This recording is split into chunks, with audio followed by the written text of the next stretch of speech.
Welcome back. The Atlanta-based CDC says suicide rates among 15 to 19-year-old girls reached a 40-year high between 2007 and 2015. And it's the #2 cause of death among Americans 15 to 19 years old.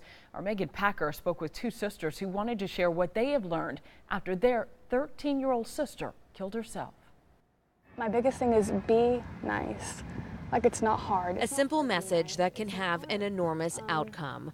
Autumn and Kelsey Stone want others to learn from their heartache after their 13-year-old sister Jaden took her own life last year. She did deal with a lot of bullying.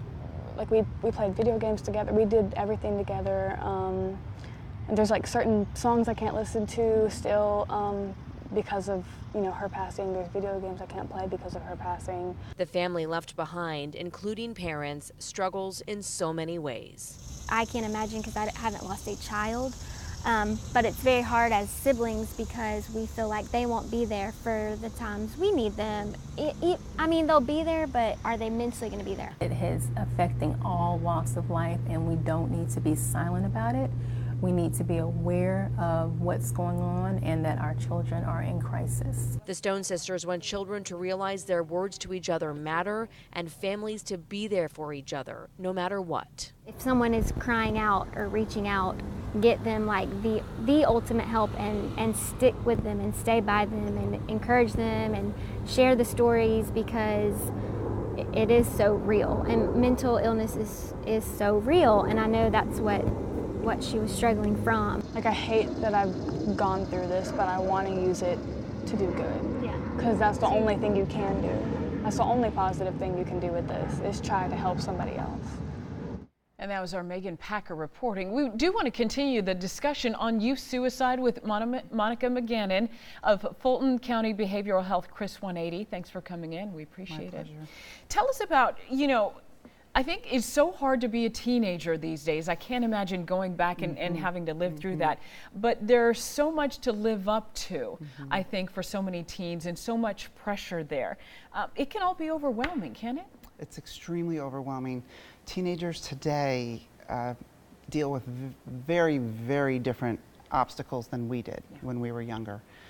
They have the bullying, which we had, but not to this extent. It's severe, and there's so many pressures on children, whether it's to exceed academically or to exceed on the sports teams, whatever it is they're doing. They're under a tremendous amount of stress. And then you have the added pressure of cyberbullying, so someone can bully you and they can be across the country in many places. Yes, and that is a problem that we try to work with parents on limiting as far as the electronic time. The access to it's just too much.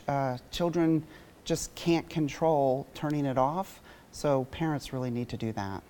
What about a child who may spend more time online than with friends physically?